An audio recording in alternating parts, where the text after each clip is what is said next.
Hello and welcome to F1 2020. Welcome to a brand new video.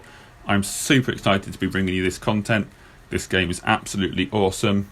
For those of you that don't know, this game came out a couple of weeks ago now. A little bit late getting this content out to you, but this has got so much hype. There's so much chat around this game at the moment, and the main reason for that is, of course, I'm sure most of you know, the new My Team career mode, which ever since Codemasters announced it a few months back has just been through the roof. Nobody saw it coming.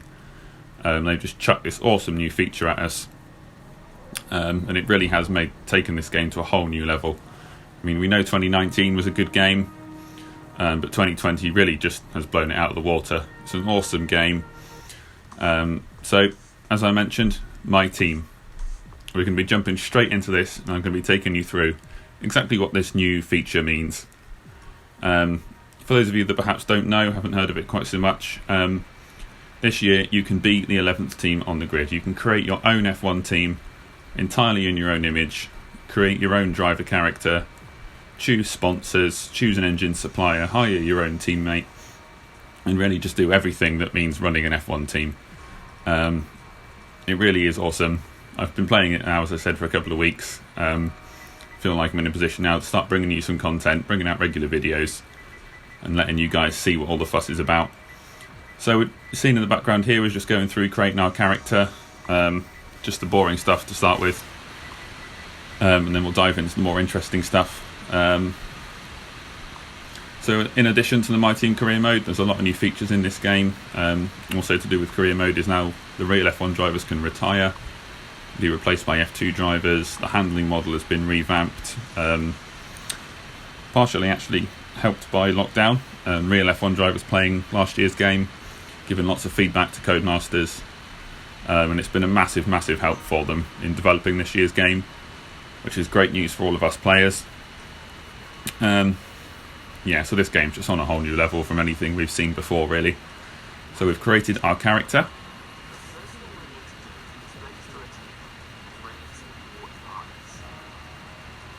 So you had Carl in the background there saying we need to make a start sorting our team out.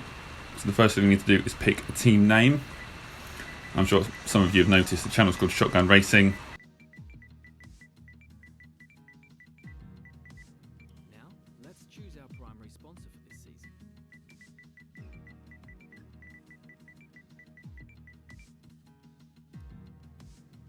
Some sponsors offer a larger size. So you heard Carl again there. What we need to do now is pick our title sponsor for this year. One of the great new features in the My Team career mode. So you can see they've all got different signing bonuses. It's the amount of money they'll give us for joining with them. And then you see they've got goal bonus and a weekly income. And they've all got different goals, some of them more difficult than others. Because of course, creating a new team, we're not going to be up at the front winning races, so we are going to be near the back to start with. So we need to pick a realistic but still, achievable goal. Because you want to be getting that goal bonus at some point during the season. So you can see you've got on things like earn 15 constructors points, as a team achieve 2 points finishes, finish 8th or better in the constructors. So they're all sort of different levels of difficulty. Signing bonus on this one, I've got to say, is pretty attractive, 5.1 mil. Pacifico 5.2 mil, but earn 25 constructors points. It might just be a little bit ambitious. Kind of like the look of the Loop one next to it. As a team achieve 5 points finishes during a season, I think that's something that we can achieve. And with that 5.1 million signing bonus and the 4.2 mil goal bonus, that's pretty attractive. I think we'd go ahead and do that one. So as Carl said, the next thing we need to do is choose a power unit for the car. Now there's a little bit of controversy around this, partially because you can see on there we've all got different performance and durability ratings. You can see that the Ferrari engine is still the most powerful, which for anyone who's watched the first two races of the real F1 season will know that is not the case at all anymore. Ferrari have lost a lot of performance this season since some rather shady dealings with the FIA over the summer. So they will be nerfed at some point in a performance patch, which hopefully will be with us fairly soon. So you can see there's quite a big price gap between Mercedes and Ferrari units and the Honda and Renault. I'm not going to be going for a Ferrari power unit, partially because it's so expensive and also partly because As I said, they will be nerfed at some point in a performance patch. So we're going to go ahead and pick Honda for now. Nice and cheap, and still decent performance with 86, although durability obviously is questionable. But the next thing we need to do is choose our teammate. So we're going to go ahead and do that, and I might come back to the power unit in a minute.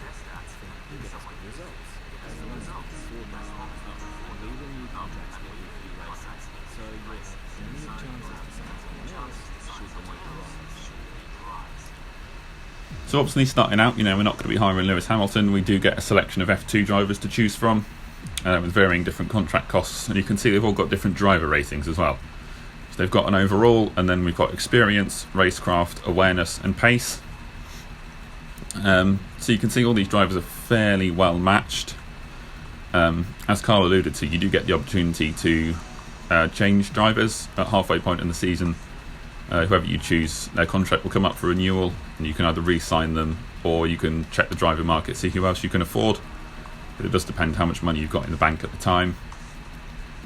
I've seen a lot of people going for Mick Schumacher.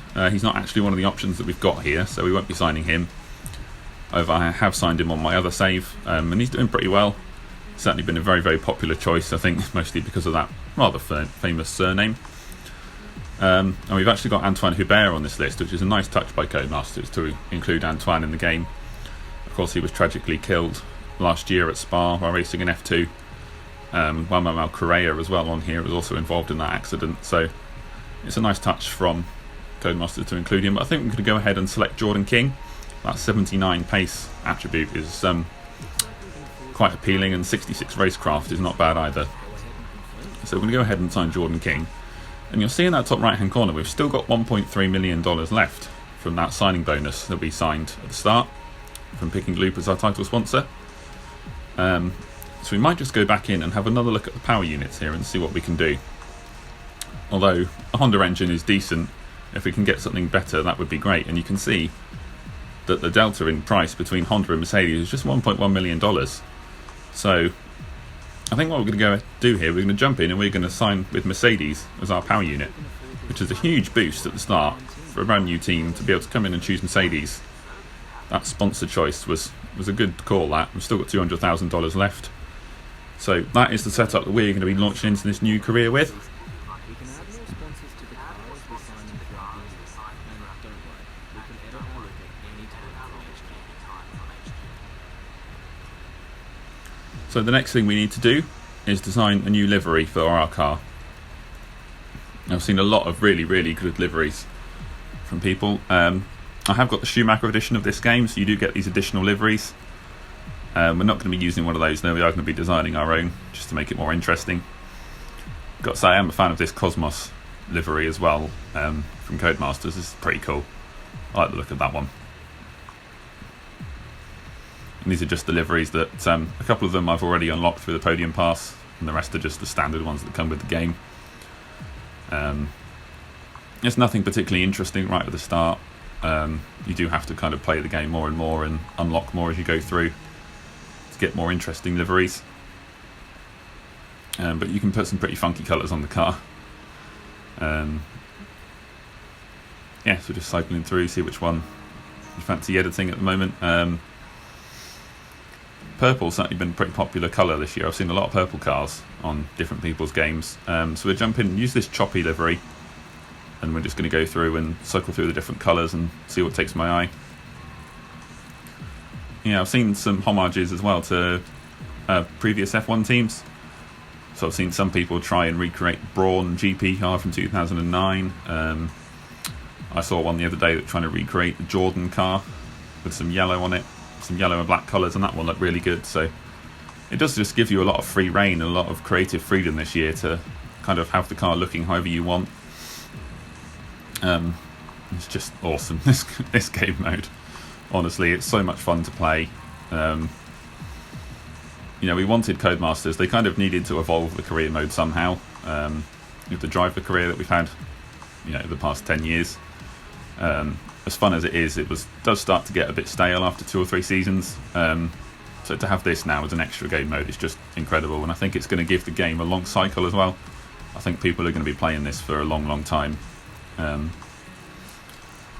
it's just so much to do. You know, in the career mode, you don't just drive the car anymore and develop it. There's so many other features. You've got to run the facilities and upgrade them, and you've got to look after your teammate and help him get better. So I think this is the livery that we're going to settle on for now. Just a few different shades of blue on there. Select an existing badge, edit it, or create one from scratch. So as Carl said, the next thing we need to do is create a badge. So we're going to jump in and do that now. Again, just some basic shapes to choose from this year. And as I said, with the podium pass, you will unlock more the more you play the game. So I'll just go through and show you all the different ones basically that are available. Lots of different shapes. It's nothing overly exciting at the moment, but I'm sure the more that we play the game, the more we'll unlock and the more interesting they'll get. Just trying to pick one that, you know, looks half decent for now. I'm not too bothered about badges and liveries for now. I just want to get into the game and show you guys the real meat of this feature.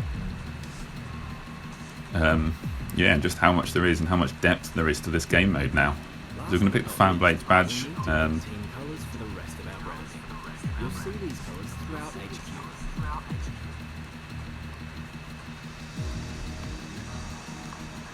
Yep, so we've picked the shape for the background on the badge. Now we just need to pick something on the front. So we'll go for the crosshair. Matches with the shotgun name. Now we just need to try and recreate the colours on there. Also, and going back to sort of more new features and things for this year's game, one thing I've seen a lot of that's got a lot of people talking is the AI making mistakes. For those of you that have been following the game, I'm sure you've seen crashes from the AI cars, particularly when they've got DRS open. On a straight, you'll see them try and jink to a side to pass the car and lose control. I've seen it a couple of times at Vietnam and also at Austria, going up towards turn 3. You'll see the AI losing control of the car and flying off into the wall. So that's an awesome new feature, because that's perhaps something that we've been waiting for a while. The AI now can make mistakes. They don't just robotically follow the racing line from start to finish. So that also is great to see. So just finishing off here the admin with the team colours, just getting these stripes right. You do see these around. You can go back and edit anything we've done so far, and we'll come back here at the start of each season. But if you're ready to go, hit advance and head to Team HQ, and we can start our push for proper Formula 1. So there we go, we have created our own F1 team. Simple as that. So now another option we have this year is selecting a season length. So for those of you that perhaps don't have time to do a full season, you can drop it to 16 races or 10 races, and you can actually choose which tracks you want and which ones you want to leave out. Of course, one advantage of doing this is if there's tracks you don't get on with, you can leave them out. And you can also have different races each season. So one year you could have some tracks and then different tracks the next season. But I'm going to go for a full season. I'm going to go ahead now and set the structure for the season basically. So we're going to be running 50% races. And in terms of the AI difficulty, we're going to set that at 92. I have actually found this game slightly easier than 2019, purely because the cars are easier to drive this year. They have a bit more traction out of corners and a bit more grip, and that again is thanks to the feedback from the real life F1 drivers. So in terms of assists, all I'm going to be running is ABS and automatic gearbox, and the automatic gears is purely because I'm on a pad. Find it really quite hard and tricky to do manual gears on a pad, so that's all we're going to be running. And now we're going to jump in, head to team headquarters, and the first thing that we're going to do is we're going to have an interview, press interview with Will Buxton, who's in the game this year. So it's another new feature. So here we go, here's the interview.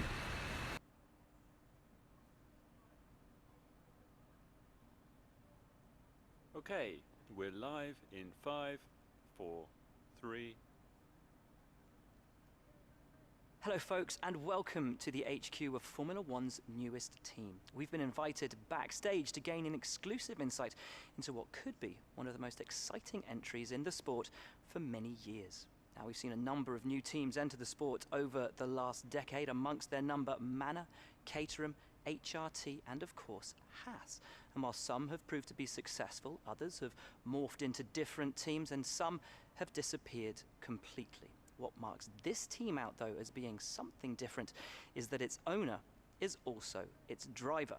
Now, there's a rich history of that in Formula 1 too. Sir Jack Brabham John Surtees, Graham Hill, and Bruce McLaren all drove their own cars in the sport, but it has become increasingly rare in recent years.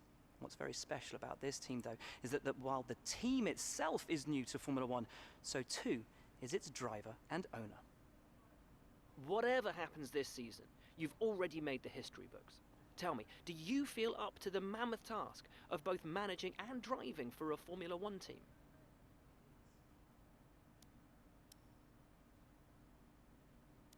Every team needs 2 drivers, but what was it that drew you to your teammates?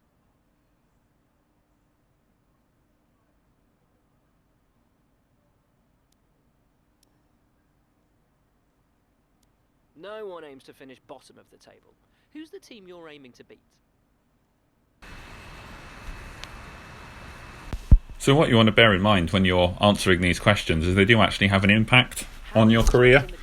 So picking which team, for example, you want to beat will create a little bit of a rivalry. And particularly these sorts of questions are very important. What you say about your car, really. Whichever department you talk about actually gets a boost, gets an upgrade. So here, making the car as responsive as possible comes up and says your aero department will notice that. That actually gives the aero department a free upgrade. So it's massively important that you answer these questions with a bit of thought, because they genuinely affect and potentially even improve your car. So with this one, again, you can see we've got 4 different options, and basically what we want to say is good about the car. And whatever you say will affect that part of the car. So again, you know, talk about reducing drag, and that improves the aero department, and that will give us another upgrade on the aero.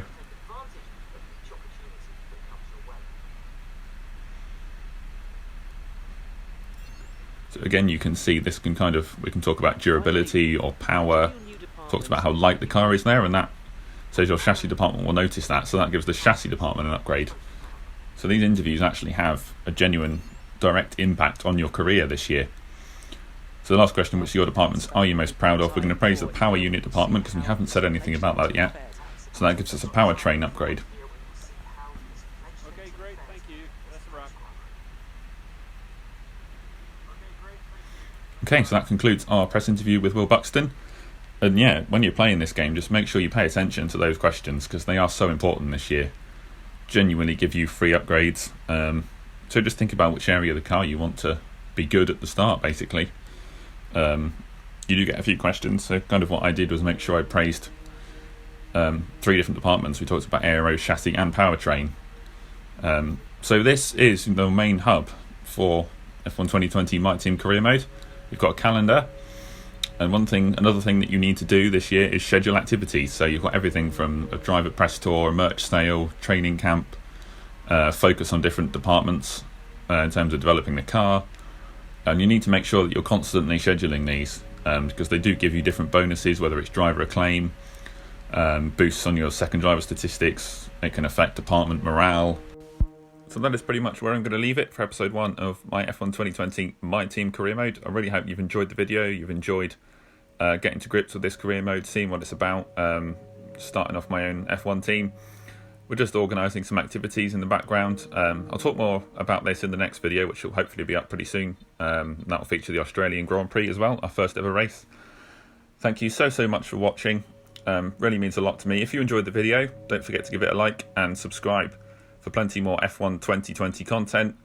Main focus on my team, and there'll also be some other extra videos here and there. But once again, just thank you so much for watching. Hope you enjoyed. Have a great day. See you soon. Goodbye.